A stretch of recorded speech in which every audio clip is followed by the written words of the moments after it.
Les noms des clubs de football doivent représenter une identité, un symbole, une histoire, mais comment ont été trouvés les noms des clubs qui font notre sport? On discute de tout ça aujourd'hui, c'est parti générique.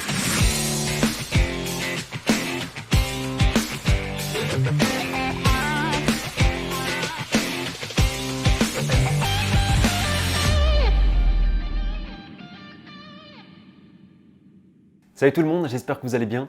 Bienvenue sur l'Arena Foot pour une nouvelle vidéo et je suis très content de vous retrouver pour une petite vidéo tranquille du week-end où on s'interroge sur les origines des noms des clubs de football. Mais avant ça, n'hésitez pas comme toujours à liker pour le soutien et à vous abonner. Vous êtes presque 60% à regarder les vidéos mais à ne pas être abonné. Donc n'hésitez pas à me rejoindre, c'est gratuit et ça me soutient énormément. Il y a plusieurs façons de nommer un club et les fondateurs des équipes de football ont fait des choix différents dans la conception qui représente également l'identité souhaitée pour le club. L'exemple parlant, c'est l'Inter, l'Internazionale, la vocation d'être international, un club ouvert sur le monde et les autres, accueillant tout type de joueurs et de supporters. On a une constance bien définie dans le naming, c'est le nom de la ville précédé d'un suffixe, AC en Italie, FC, AS, Racing. Ce sont les exemples les plus courants et célèbres. Racing Club de Lens, FC Barcelone, FC Metz, AS Monaco, AS Saint-Étienne, AS Roma, AC Milan, etc. C'est vraiment la grande constance, je dirais, dans le football. La donnée géographique va aussi jouer sur d'autres points et on le voit par deux exemples très précis. 1. Le quartier, le fief du club, de bastion de supporters. Et 2. La région du club. D'abord, le quartier, c'est quelque chose qu'on retrouve énormément, notamment en Angleterre. Chelsea, Tottenham, Fulham, ce sont des quartiers de Londres. Everton, un quartier de Liverpool.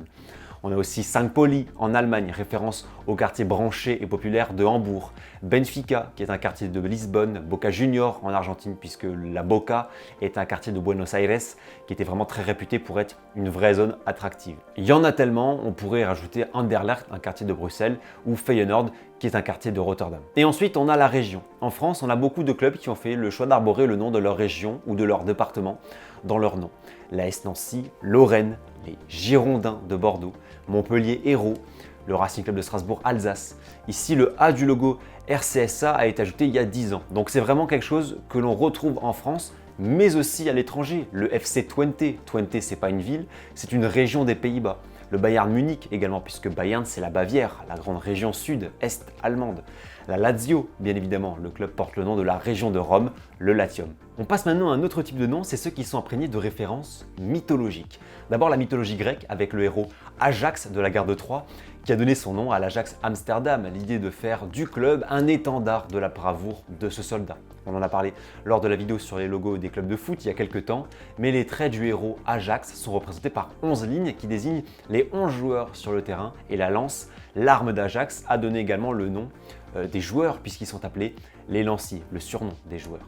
D'autres exemples de la mythologie grecque comme l'Apollon Limassol, le club chypriote, qui tire son nom du dieu grec du soleil, de l'art ou de la musique Apollon. D'ailleurs, vous le voyez bien sur le logo, mais il est représenté avec ses attributs, la lyre et le laurier. L'Atalanta, la Déa, bien évidemment, dont le nom vient d'Atalante, héroïne grecque élevée par la déesse de la chasse Artémis. Et puis le dernier exemple, c'est Héraclès, qu'on appelle dans la mythologie romaine Hercule, ce guerrier célèbre pour ses 12 travaux à la bravoure et la force incroyable. C'est de là dont vient le nom de l'Héraclès Almelo aux Pays-Bas ou d'Hercules en Espagne. Ça c'est pour la mythologie grecque, mais vous avez aussi la mythologie romaine avec le Fortuna Düsseldorf ou le Fortuna Sitar qui rend hommage à la déesse romaine Fortuna, déesse de la chance, de la fortune. Dernier exemple en mythologie slave avec par exemple le Lech Poznan, grand club polonais, puisque dans la mythologie slave, Lech, frère de Czech et Rousse, serait le fondateur de la nation polonaise. On passe à une autre façon de nommer un club de football, c'est les références historiques et politiques. Historiques d'abord, avec le nom de personnages célèbres ou qui ont eu un rôle important pour une ville. Spartacus, le gladiateur de Thrace, dont vous avez déjà entendu parler, a une résonance importante en football avec le Spartak Moscou. François de Malherbe, grand poète français du XVIe-XVIIe siècle, donne son nom au stade Malherbe de Caen, lui qui est né dans cette ville. Willem II, club néerlandais, est une référence au roi des Pays-Bas Guillaume II, qui a gouverné de 1840 à 1849.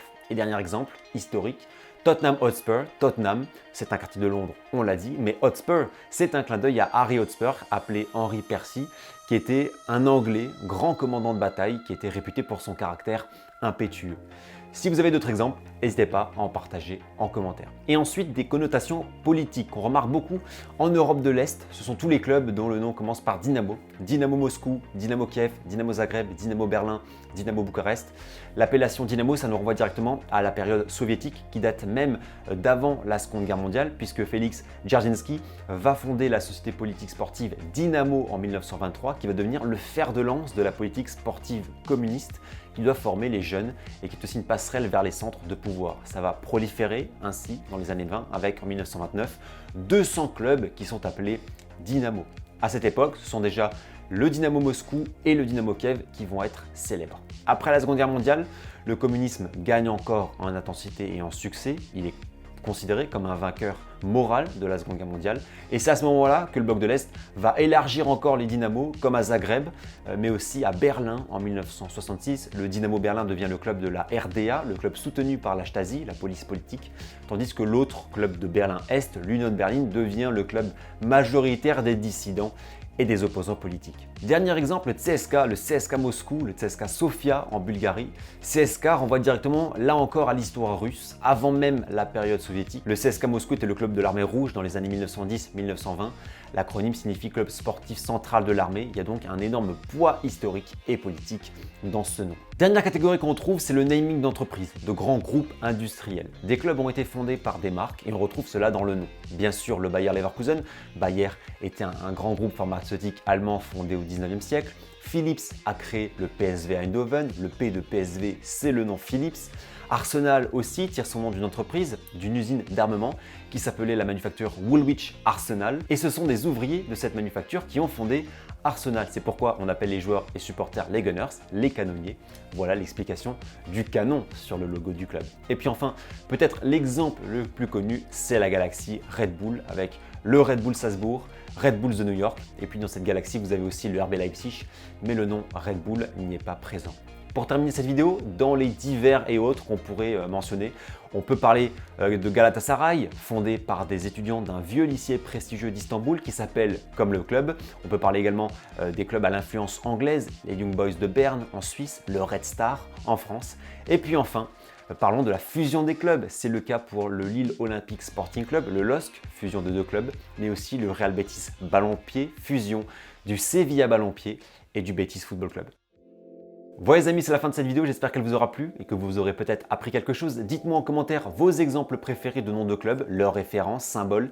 N'hésitez pas à partager des noms aussi que j'ai pas dit dans cette vidéo. Voilà, il y en a des centaines, j'ai pas tout dit, donc voilà, je vous laisse commenter. Je lis tout le monde, je réponds à tout le monde, donc n'hésitez pas à écrire, ça me permet de vous connaître ou de vous reconnaître. Rendez-vous dimanche prochain pour le 3e épisode d'Ultra et Politique, on ira en Croatie.